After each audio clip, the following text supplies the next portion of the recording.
선진국까지 온 한국은 이제 누구의 규칙으로 살아야 할까요? 이 문제는 단순히 AI 순위표를 보는 얘기가 아닙니다. 한국이 3등만 하면 안전해질까요? 미국과 중국 사이에서 줄만 잘 서면 다음 30년이 열릴까요? 현면에서 동기에서 결과로 내려가겠습니다. 먼저 작은 답부터 드리면 한국의 약점은 기술이 아니라 상상력입니다. 근데 이 상상력을 누가 묶어두고 있는지 보면 이야기가 조금 불편해지기 시작합니다. 그 불편함의 이름은 뭘까요? 우리가 표면에서 보는 장면은 꽤 화려합니다. 반도체, AI, 배터리, 조선, 방산, K-팝, K-드라마, 웹툰, 네이버, 카카오, 토스, 당근까지 한국인의 하루는 이미 디지털 문명 안에 깊숙이 들어와 있습니다. 아침에 카카오로 연락하고 네이버에서 검색하고 토스로 송금하고 당근에서 물건을 사고 파는 일상이 별것 아닌 것처럼 보이죠. 하지만 세계로 나가보면 이 정도로 촘촘하고 빠른 디지털 생활망을 가진 나라는 많지 않습니다. 한마디로 우리는 미래를 이미 쓰고 있는데 정작 미래를 설계한다는 감각은 아직 약한 겁니다. 그러니까 이상하지 않습니까? 이렇게 빨리 달리는 나라가 왜 목적지는 자꾸 남에게 묻고 있을까요? 이건 AI 3등 경쟁이 아닙니다. 선진국 다음에 한국이 누구의 규칙으로 살 것인가의 문제잖아요. 1960년대 이후 한국은 산업화로 제조 강국이 됐고 민주화로 문화와 시민 역량을 키웠습니다.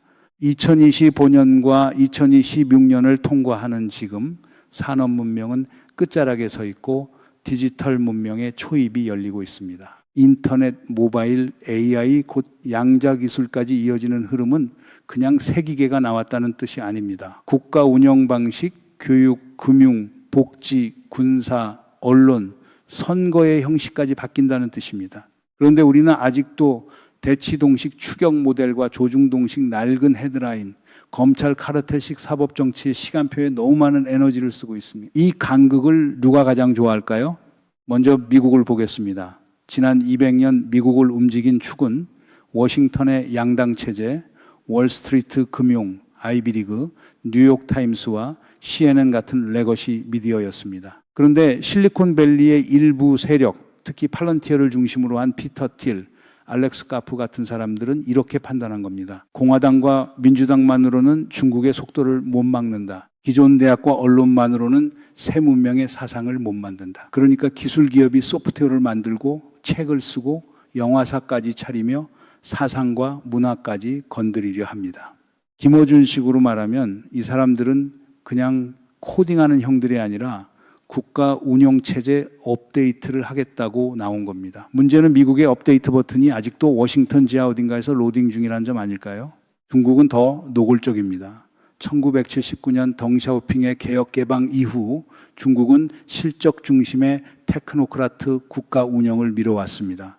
2015년에 중국 제조 2025를 세웠고 그 목표를 상당 부분 앞당겨 달성했습니다. 2035년에는 중국 표준 2035, 2049년에는 중화인민공화국 건국 100년 패권국가라는 시간표를 놓고 역산합니다. 10년 목표를 세우고 5년 계획을 만들고 성과를 측정하고 다시 조정합니다.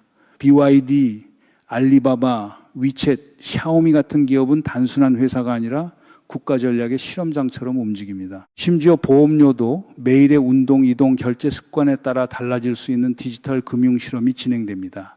들으면 편리해 보이지만 동시에 묻지 않을 수 없습니다. 편리함이 자유보다 먼저 달려오면 그 다음에는 누가 브레이크를 잡습니까? 한국은 여기서 이상한 위치에 있습니다. 미국처럼 매력의 서사를 갖고 있고 중국처럼 디지털 생활의 속도를 갖고 있습니다. 제조도 있습니다. 반도체, 배터리, 데이터 센터, 전력망, 조선, 자동차, 방산까지 하드웨어의 감각이 있습니다. 테크도 있습니다. 국민 다수가 모바일 결제, 플랫폼 생활, 온라인 행정에 익숙합니다. 문제는 시장입니다. 5천만 명의 내수만으로는 미국과 중국의 질량을 이길 수 없습니다. 물리 시간에 배우는 F는 MA, 힘은 질량 곱하기 가속도라고 했죠. 한국은 지금까지 A 가속도로 여기까지 왔습니다. 빨리빨리에 나라답게 달리는 건 잘했습니다. 근데 이제 M 질량을 키우지 못하면 아무리 빨라도 벽 앞에서 혼자 숨이 찹니다. 그럼 질량은 어디서 가져와야 할까요? 여기서 아시아가 나옵니다. 동남아시아, 중앙아시아, 서남아시아의 나라들은 미국과 중국 사이에서 늘 선택을 강요받습니다.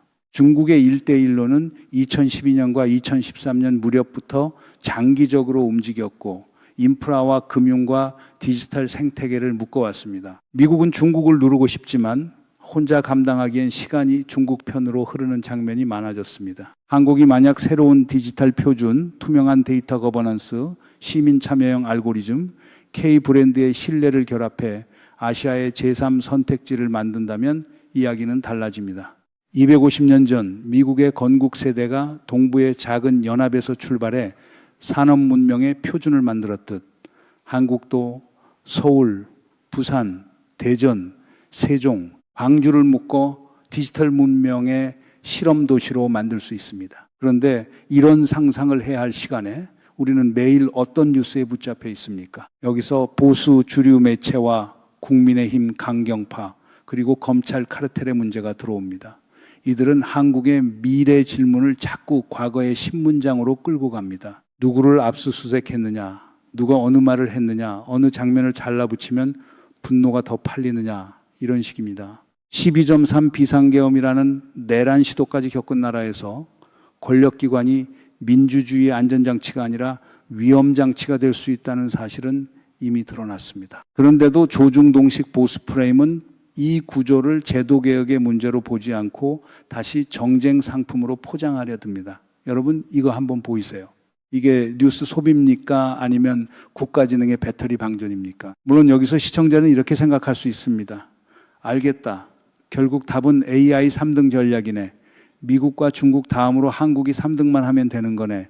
반도체 잘 만들고 대기업 밀어주고 의대와 법대 엘리트에게 AI를 붙이면 되겠네. 동메달도 메달이니까 괜찮은 거 아니냐 이렇게요. 이 답은 편합니다. 정부 보고서에 넣기 좋고 보수경제지 칼럼 제목으로도 깔끔합니다. AI 3등 전략 이름도 단정합니다. 김어준식으로 툭 던지면 듣는 순간 뭔가 한 것 같은데 자세히 보면 로그인 화면만 보고 나온 느낌이에요. 그런데 이 편한 답이 왜 위험한지 다음 장면에서 바로 갈라집니다. 그런데 여기서 한 가지 놓치면 안 되는 게 있습니다. 플랫폼 전쟁에서 3등은 안전지대가 아니라 종속지대가 될 수 있습니다. 사람들이 쓰는 AI, 기업이 의존하는 클라우드, 정부가 참고하는 데이터 표준, 병원이 쓰는 진단 모델, 법원이 참고하는 문서 분석 시스템이 전부 미국식이나 중국식 규칙 위에서 돌아가면 한국은 기술을 잘 만들어도 규칙을 못 정합니다. 삼성과 SK가 칩을 만들고 네이버와 카카오가 서비스를 만들고 시민들이 가장 빠르게 적응해도 최종 운영 체제가 남의 것이라면 우리는 디지털 문명의 운전자가 아니라 고급 정비공이 됩니다. 그러니까 다음 질문은 이것입니다. 한국은 3등 국가가 되고 싶은 겁니까? 아니면 따르고 싶은 규칙을 만드는 나라가 되고 싶은 겁니까? 문제는 여기서부터입니다. 중국이 2035년 표준을 준비하고 미국의 팔런티어 세력이 국가 운영 체제까지 손대려 할 때 한국의 공론장은 무엇을 보고 있었습니까? 2015년에 중국은 중국 제조 2025를 세웠고 2049년 건국 100년을 향해 역산했습니다. 10년 목표를 먼저 놓고 5년 계획을 만들고 성과 지표를 붙이고 다시 산업과 금융과 교육을 맞춥니다. 반면 한국에서는 정권이 바뀔 때마다 AI 전략 이름이 바뀌고 선거가 가까워지면 장기 과제는 공약집 뒤쪽으로 밀립니다. 문명 전환기마다 춘추전국 같은 재편이 왔듯 지금도 질서의 빈칸을 누가 채우느냐의 싸움입니다. 결국 누가 이 빈칸에서 이익을 얻습니까? 가장 먼저 이익을 얻는 쪽은 낡은 권력입니다. 국민의힘 강경파는 미래 질서의 설계보다 분노 동원에 익숙합니다. 검찰 카르텔은 알고리즘 권력과 데이터 권력이 커지는 시대에도 여전히 수사권과 기소권으로 정치의 문지기 역할을 하려 합니다. 조중동 보수 매체는 이 구조를 깊게 파고들기보다 하루짜리 의혹과 사법 리스크 프레임으로 화면을 채웁니다. 여러분이 보수 주류 매체만 보면 빠지는 게 있어요. 중국의 2049시간표, 미국 빅테크의 국가 개조, 한국 플랫폼 민주주의의 빈칸은 작게 보이고 누가 누구에게 한마디 했는지만 크게 보입니다. 그러면 시민의 분노는 커지지만 시하는 자가 지는 거 아닙니까? 작동 방식은 의외로 단순합니다. 첫째, 권력기관이 의제를 던집니다. 압수수색, 소환, 피의사실 흘리기, 익명 관계자 발언 같은 방식입니다. 둘째, 보수 주류 매체가 그 의제를 증폭합니다. 제목은 단정적이고 근거는 흐릿하고 반론은 뒤쪽에 작게 붙습니다. 셋째, 국민의힘 강경파가 국회와 방송에서 그 프레임을 정치 언어로 바꿉니다. 넷째, 시민들은 하루 종일 그 의혹을 해명하느라 에너지를 씁니다. 그 사이에 데이터 기본권, 알고리즘 감사권, AI 공공 인프라, 아시아 디지털 연합 같은 진짜 과제는 회의실 바깥으로 밀립니다. 한마디로 국가의 지능이 매일 다른 사람의 리모컨으로 조작되는 구조인데 이걸 그냥 뉴스 순환이라고만 볼 수 있습니까? 여기서 12.3 비상계엄 내란 시도를 가볍게 넘기면 안 됩니다. 그것은 단순한 돌발 사건이 아니라 구체제가 어디까지 갈 수 있는지를 보여준 경고였습니다. 민주주의가 선거일 하루만 작동한다고 믿는 순간 권력기관과 강경 정치 세력은 나머지 364일을 자기 방식으로 채우려 합니다. 계엄의 언어는 언제나 질서와 안정처럼 포장됩니다. 그런데 실제 목적은 시민의 판단을 멈추게 하고 권력의 예외 상태를 정상처럼 보이게 만드는 데 있습니다. 김어준식으로 말하면 비상벨을 누른 사람이 소방관 행세까지 하려는 장면이었죠. 잠깐만요. 이게 말이 됩니까? 이런 일을 겪고도 국가 운영체제를 묻지 않는다면 우리는 무엇을 배운 겁니까? 경제 쪽도 같은 방식으로 굴러갑니다. 한국 최고의 엘리트들이 모인 김앤장의 연 매출이 1조 7천억 원대였고 삼성전자는 300조 원을 넘겼으며 SK 하이닉스도 100조 원 규모를 기록했습니다. 숫자는 냉정합니다. 법률과 의료 엘리트가 국내 시장 안에 갇혀 있을 때 제조와 플랫폼은 이미 세계 시장의 언어를 쓰고 있습니다. 의대와 법대에 몰린 인재에게 AI를 장착하면 아시아 법률 시장, 원격 의료, 진단 보조, 국제 분쟁 데이터 분석으로 확장할 수 있습니다. 그런데 보수 경제 담론은 여전히 의대 정원, 대기업 감세, 노조 때리기 같은 익숙한 회전문 안에서 맴돕니다. 이 구조를 깨지 않으면 한국의 똑똑한 인재는 세계 질서의 설계자가 아니라 국내 병목의 관리자에 머무는 것 아닐까요? 관료 조직도 숨은 행위자입니다. 관료는 선거에 나서지 않지만 정책의 속도를 결정합니다. 예를 들어 복지 지원 대상을 나눌 때 2년 전 소득 자료가 기준이 되면 그 사이 실직한 사람과 갑자기 소득이 줄어든 사람은 현실과 다른 행정표에 갇힙니다. 반면 중국의 디지털 보험 실험은 결제, 이동, 운동, 소비 데이터를 거의 실시간으로 반영합니다. 물론 그 방식은 감시와 통제의 위험을 품고 있습니다. 하지만 여기서 우리가 봐야 할 것은 중국을 따라하자는 말이 아니라 한국 행정의 속도와 정확도가 시민의 실제 삶을 따라가지 못한다는 사실입니다. 느린 국가는 선의가 있어도 늦게 도착하는데 늦은 복지는 누구에게 가장 잔인하게 작동합니까? 대기업도 책임에서 자유롭지 않습니다. 삼성, SK, 현대, 네이버, 카카오, 토스 같은 기업은 이미 시민의 일상 데이터를 가장 가까이에서 만집니다. 미국 빅테크 CEO들이 한국의 제조와 공장 데이터를 찾는 이유도 여기 있습니다. AI는 추상적인 두뇌만으로 크지 않습니다. 공정 데이터, 물류 데이터, 에너지 데이터, 소비 데이터가 있어야 산업으로 내려옵니다. 그런데 기업이 그 데이터를 자기 성장의 연료로만 쓰고 시민이 코드와 알고리즘 설계에 접근할 권리를 갖지 못하면 민주주의는 투표소 안에만 갇힙니다. 결국 앞으로의 시민권은 표를 던지는 권리에서 내 데이터로 만들어진 시스템을 들여다볼 권리로 확장돼야 하는 것 아닙니까? 이재명과 민주당이 마주한 과제도 여기서 달라집니다. 단순히 예산을 더 쓰고 복지를 넓히고 산업을 지원하는 차원이 아닙니다. 물론 그것도 필요합니다. 하지만 더 깊은 문제는 낡은 검찰 권력, 보수 언론의 프레임 장사, 국민의힘 강경파의 냉전식 동원, 그리고 관료 시스템의 느린 행정을 동시에 통과해야 한다는 점입니다. 어떤 정책을 내도 사법 프레임이 먼저 붙고 어떤 개혁을 말해도 포퓰리즘 딱지가 붙고 어떤 미래 전략을 말해도 당장 내일 여론조사로 재단됩니다.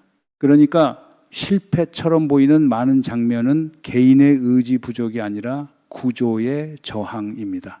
이 구조를 보지 않고 사람만 탓하면 다음 지도자도 같은 벽 앞에 서지 않겠습니까? 한국의 약점은 기술이 아니라 상상력입니다. 이 문장은 듣기 편한 칭찬이 아닙니다. 오히려 아픈 말입니다. 한국은 반도체를 만들 수 있고 전기차 배터리를 만들 수 있고 세계적인 콘텐츠를 만들 수 있고 5천만 명이 새 서비스를 빠르게 받아들이는 사회입니다.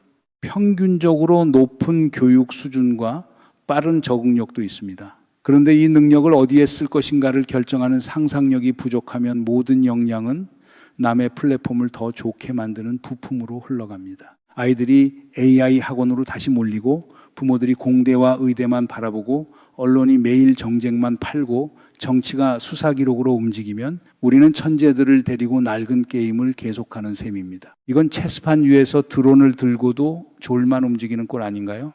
처음 질문은 선진국까지 온 한국이 이제 누구의 규칙으로 살아야 하느냐였습니다. 근데 2025년과 2026년의 문명 전환 그리고 12.3 비상계엄 내란 시도 이후 그 질문은 훨씬 무거워졌습니다.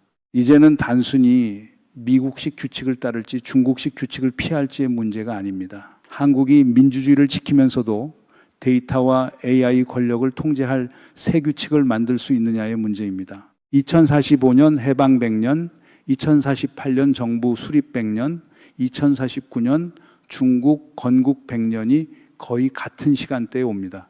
이 날짜들이 그냥 기념식 일정표로 끝날지 아니면 한국이 아시아의 새 표준을 제안하는 마감선이 될지는 지금의 선택에 달려 있습니다. 그렇다면 다음으로 봐야 할 것은 하나입니다. 한국이 만든 규칙을 다른 나라들이 따르고 싶어하게 만들 방법은 무엇입니까? 여기서 결과는 단순한 산업 경쟁력의 문제가 아닙니다. 한국이 앞으로 10년 안에 자기 표준을 만들지 못하면 2035년 무렵 아시아의 디지털 인프라는 둘 중 하나로 기울 가능성이 큽니다. 미국식 클라우드와 AI 모델을 쓰거나 중국식 결제망과 데이터 생태계로 들어가거나 그 사이에서 한국은 반도체와 배터리는 공급하지만 규칙은 정하지 못하는 위치에 머물 수 있습니다. 그러면 5천만 시민의 데이터, 병원의 진단 기록, 법률 문서,